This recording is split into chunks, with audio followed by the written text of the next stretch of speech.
Daily. Taste the Daily. எப்பொழுதும் வழிகாட்டுகின்ற மாநிலம். மாண்புமிகு முதலமைச்சர் தமிழ்நாட்டுக்கு மட்டும் நீட் வேண்டாம் என்று தீர்மானத்தை உள்ளளவு நிறைவேற்றினாலும் இந்திய அளவில் இன்று பிரதிபலித்துக் கொண்டிருக்கிறது. எதற்காக நீட் வேண்டாம் என்பதை தெளிவாக இந்த மாமன்றத்தில் மாண்புமிகு முதலமைச்சர் அவர்கள் முதலமாக தீர்மானம் ஏற்றும் பொழுது அந்த தீர்மானம் 13, 19, 21 அன்று தெளிவாக எடுத்து சொன்னார். நீட்டால் எவ்வளவு பெரிய ஆபத்துகள் இருக்கின்றன, கிராமப்புற மாணவ மாணவிகள் நீட்டில் வெற்றி பெற முடியுமா, அரசு பள்ளியில் படிக்கும் மாணவ மாணவிகள் நீட்டில் தேர்வு செய்ய முடியுமா என்பதை பற்றி எல்லாம் தெளிவாக இங்கே பேசினார்கள். ஆனால் 2 ஆண்டுகள் கழித்து இப்பொழுது அவர் என்ன சந்தேகப்பட்டாரோ, எந்த ஐயத்தை தெரிவித்தாரோ, மாணவ மாணவிகளை பாதுகாக்க வேண்டும் என்ற இந்த தீர்மானத்தை கொண்டு வந்தாரோ, எல்லா மாநிலங்களும் நீட் முறைகேடுகள் சந்தை சிரித்துக் கொண்டிருக்கின்றன. குறிப்பாக 4ஆம் தேதி நாடாளுமன்ற தேர்தல் முடிவுகள் வந்தது. NTA இல்ல நேஷனல் டெஸ்டிங் ஏஜென்சி, பாஜக நண்பர்களுக்கு அளந்து பேசுகிறோம். அந்த நேஷனல் டெஸ்டிங் ஏஜென்சியை நியமித்தது யார்?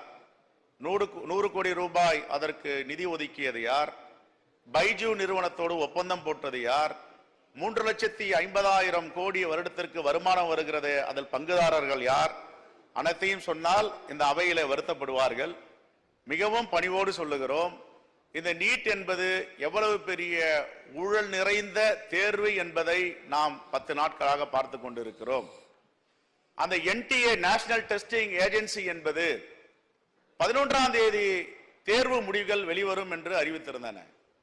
ஆனால் யாருக்கும் தெரியாமல் இந்த தேசத்துடைய நாடாளுமன்ற தேர்தல் முடிவுகள் வரும்பொழுது 11 மணிக்கு தேர்தல் முடிவுகளை 4ஆம் தேதியே அறிவிக்கிறார்கள். இதில் என்ன ரகசியம் என்பது யாருக்கும் தெரியாது. அப்பொழுது மகாராஷ்டிராவை, மும்பையை சார்ந்த மாணவ மாணவிகள் எல்லாம் தேர்தல் முடிவுகளை பார்க்கும் பொழுது 719 மதிப்பெண்களை பெற்றிருக்கிறார்கள். ஒரு மதிப்பெண், ஒரு வினாவிற்கு 4 மதிப்பெண். இரட்டை படையில் தான் அந்த மதிப்பெண்கள் வழங்கப்படுகிறது. எந்த அடிப்படையில் 720 வாங்கினால் கூட சந்தேகப்பட்டிருக்க மாட்டார்கள். 719 எப்படி? குறிப்பாக குஜராத் மாநிலத்தில் கோத்ரா மாவட்டத்தில் 60 பேர் இந்த மதிப்பெண்ணை பெற்றிருக்கிறார்கள். அந்த ஐயம் வந்த பிறகுதான் மாணவர் புரட்சி அங்கே வெடிக்கிறது.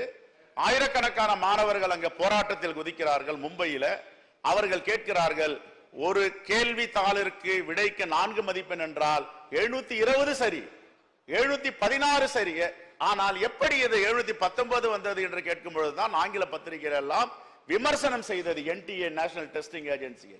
அப்பொழுது சமாளிப்பதற்காக என்ன சொன்னார்கள் என்றால், நாங்கள் தாமதமாக வினாத்தாளை கொடுத்தோம், ஆகையால் 1 மதிப்பெண் அவர்களுக்கு எக்ஸ்ட்ரா கொடுத்தோம் சொல்றார். அதுக்கு பேர் கிரேஸ் மார்க்னு சொல்றாங்க. அப்போ அந்த நேஷனல் டெஸ்டிங் ஏஜென்சியும் ஹையர் எஜுகேஷன் துறையிலையும் கிரேஸ் மார்க் கொடுக்கப்படும் என்று எங்கேயாவது சட்ட ரீதியாக இருக்கிறதா? இதை நாங்கள் கேட்கவில்லை, உச்ச நீதிமன்ற நீதி அரசர்கள் கேட்டார்கள். எந்த சட்டத்தில் உங்களுக்கு யார் இந்த அதிகாரத்தை கொடுத்தது?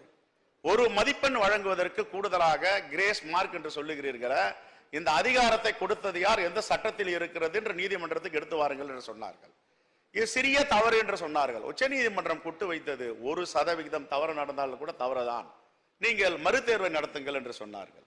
உடனே அதற்கு யார் அந்த முகமை? NTA முகமையுடைய அதிகாரி சேர்மன், அவரை அழைத்து வாருங்கள் என்று சொன்னார். அவரை அழைத்து வராமல் ஒன்றிய அரசு அவரை உடனே ராஜினாமா செய்ய சொல்லி அந்த பதவியிலிருந்து எடுத்து விட்டார்கள். திருடன் புதருக்குள் இருக்கிறான் என்று இதெல்லாம் சாட்சி. இதை அறிந்துதான் எங்களுடைய மாண்புமிகு முதலமைச்சர் அவர்கள் தமிழ்நாட்டு மாணவ மாணவிகள் மட்டும் இதில் பாதிக்காது, இந்த தேசத்தில் உள்ள மாணவ மாணவிகள் எல்லாம் பாதிப்புக்குள்ள போறார்கள் என்று தீர்க்க தரிசியாக இந்த தீர்மானத்தை கொண்டு வந்தார்.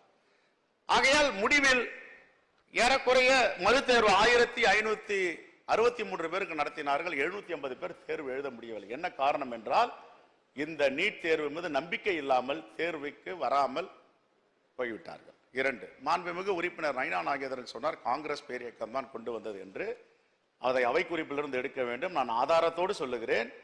Medical council of India modern dental college வழக்கில் ஒரு மாநிலங்களவையில் ஒரு குழு அமைத்தது. அந்த குழுவின் பரிந்துரையின் பேரில் எலிஜிபிலிட்டி டெஸ்ட், நாட் நீட், இதை கொண்டு வரலாம் என்று பரிந்துரை செய்தார்கள்.